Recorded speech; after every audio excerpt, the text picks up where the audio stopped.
அது நீங்களா ஒரு விஷயத்தை எடுத்துக்கிட்டு நீங்களா ஒரு இது கற்பனை பண்ணிக்கிட்டு நீங்களா ஒருத்தருக்கு ஒருத்தர் முகத்தை வச்சுக்கிட்டு அது என்ன கணக்குன்னு எனக்கு ஒன்றும் புரியல.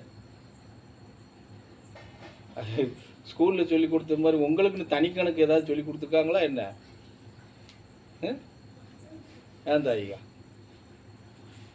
நான் அப்படி சொல்ல போனால் உங்களை விட நான் ஓரளவுக்கு என் மனசார நான் வந்து நேசிக்கக்கூடியதுன்னு சொன்னால் அந்த குழந்தைய தான்.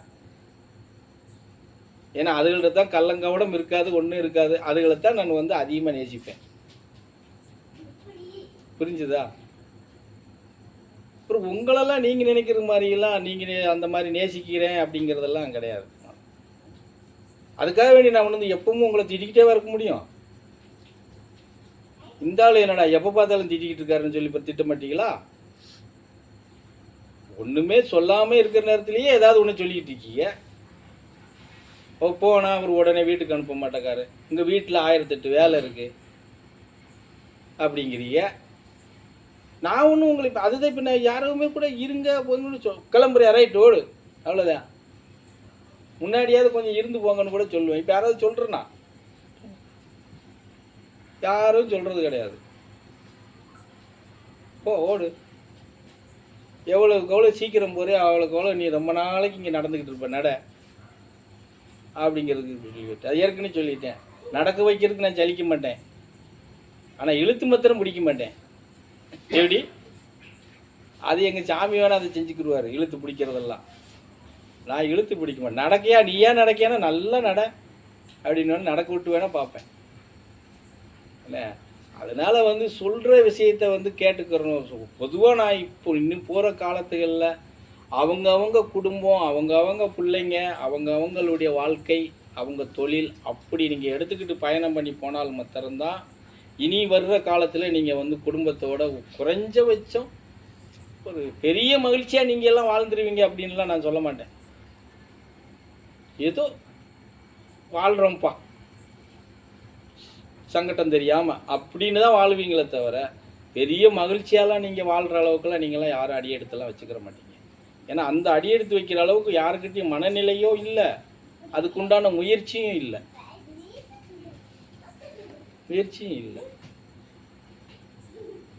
ஏன்னா நிறைய அனுபவங்கள் எங்களுக்கு இருக்குது. நிறைய அனுபவத்தில் நாங்கள் சாதிச்சிருக்கிறோம், நிறைய பக்தர்களுக்கும் இது பண்ணி கொடுத்துருக்குறோம்.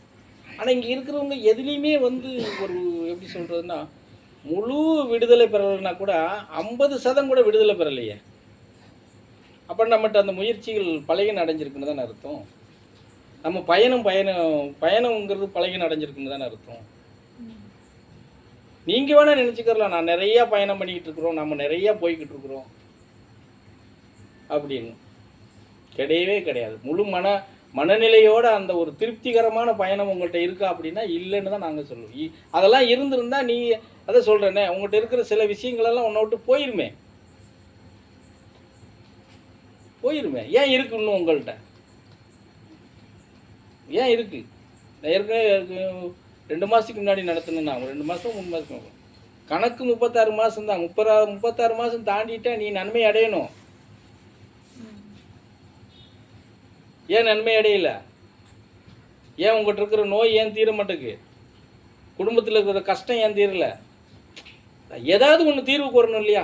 ஒன்று குடும்ப கஷ்டம் தீர்ந்துருக்கணும், இல்லைன்னா உடல் ரீதியாக இருக்கிற நோய் தீர்வுக்கு வந்திருக்கணும் இல்லையா? இல்லைன்னா நம்ம பார்க்குற தொழில் விருத்திக்கு வந்திருக்கணும். எல்லாமே அப்படியே இருக்குன்னா அப்போ நம்ம இருந்த இடத்துலையே தான் இருக்கிறோம். அதுக்குண்டான முயற்சியோ அதுக்குண்டான ஒரு பயணமோ நம்ம செய்யலைன்னு தான் அர்த்தம். செய்யலை, அதனால தான் நீங்கள் இன்னும் அந்த இடத்துலயே இருக்கிறீங்க.